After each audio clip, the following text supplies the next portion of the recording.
নমস্কার বন্ধুরা। তো আজকে একটা নতুন ভিডিও নিয়ে এসেছি। এবার কি এটা একটু বড় ভিডিও হতে চলেছে। আমি যখন প্রথম রোজ ডে স্পেশাল বলো বা গোলাপ দিবসের শুভেচ্ছা জানিয়ে একটা ছোট ভিডিও, শর্টস ভিডিও পোস্ট করেছি। ওই ভিডিওটাতে অনেকেই দেখেছে ভিডিওটা, আর হয়তো ভালো লেগেছে বা যাই হোক। তো আমার মনে হলো কি ভিডিওটা একটু বড় করে তোমাদের সাথে শেয়ার করি। এবার একটা গোলাপের ভিডিও, যেহেতু রোজ ডে স্পেশাল বানিয়েছি তাই একটা গোলাপ ফুল বানিয়েছি আর তার সঙ্গে একটা পাতা দিয়েছি। এবার গোলাপ ফুলটা খুব সহজভাবে বানিয়েছি। এবার কি বলতো, এমব্রয়ডারি স্টিচের ক্ষেত্রে না, এমব্রয়ডারির যে কার্ডটা থাকে ওটা তো ইউজ করতে হয়, কিন্তু যখন একটা পাতার মধ্যে জিনিসটা বানিয়েছি তখন কি হয়েছে, আর ওই কার্ডটা ব্যবহার করতে পারিনি। এবার সম্পূর্ণটাই আমাকে হাতে তৈরি করতে হয়েছে। তো হাতে তৈরি করেছি এবং খুব সহজভাবে যেহেতু তোমাদের সঙ্গে শেয়ার করব বা জিনিসটা দেখাবো, তাই ভাবলাম যে একটু ভয়েস ওভার দিই, ভালো লাগবে, হয়তো অনেকে সহজে বুঝতেও পারবে, তাই না? তো চলো প্রথমে কেমন ভাবে বানিয়েছি বলি। একটা তেজপাতা নিয়েছি, তেজপাতার উপরে একটা রাউন্ড শেপ ড্র করে নিয়েছি। এবার গোল দাগটার মধ্যিখান থেকে সুই তুলে সাইড থেকে সাইডের দিকে একটা লাইন টেনে নিয়েছি। এভাবে 5টা লাইন করেছি ওই রাউন্ডটার মধ্যেই।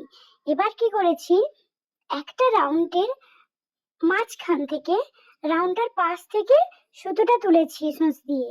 এবার একটা ঘর বাদ দিয়ে তারপরের ঘরের ভেতর দিয়ে সুইটা নিয়ে এসেছি। যখন গোলাপটা বানাচ্ছি তখন কি হচ্ছে, আর সুইটা একবারের জন্য তেজপাতার নিচে আসবে না। যতক্ষণ পর্যন্ত আমি রাউন্ডটাতে মানে গোল করতে থাকবো, সার্কেল করতে থাকবো, তখন জিনিসটা পুরোটা ওরকম ভাবে গোল হয়ে ওপরেই ঘুরতে থাকবে। আর যেইখানে কাজটা শেষ করব সেখানেই আমাদের সূচটা তেজপাতার নিচে আসবে, শুধুমাত্র গিঁটটা দেওয়ার জন্য। এবার দেখো, প্রথমে একটা হালকা গোলাপি কালার দিয়ে কাজটা করেছি, একটা ঘর বাদ দিয়ে তারপরের ঘরে তুলেছি, আবার একটা ঘর বাদ দিয়ে তারপরের ঘরে সুচ তুলেছি।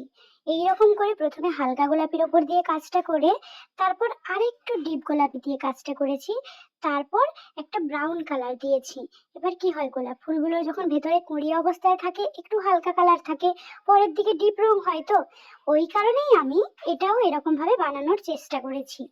তো এইরকম ভাবে সার্কেলটাকে বারবার উপরে উপরে রাউন্ড করে করে আসতে হবে, আর যেখানে আমরা কাজ শেষ করব সেটা তেজপাতার নিচে নিয়ে গিয়ে গিঁট দেব। এবার যখন দ্বিতীয়টা কাজ করবে তখন ওর পরের অংশ থেকে তুলে পুরোটা ভর্তি করতে হবে। এভাবেই আমাদের গোলাপ ফুল তৈরি হয়ে যাবে। এবার আসি পাতা।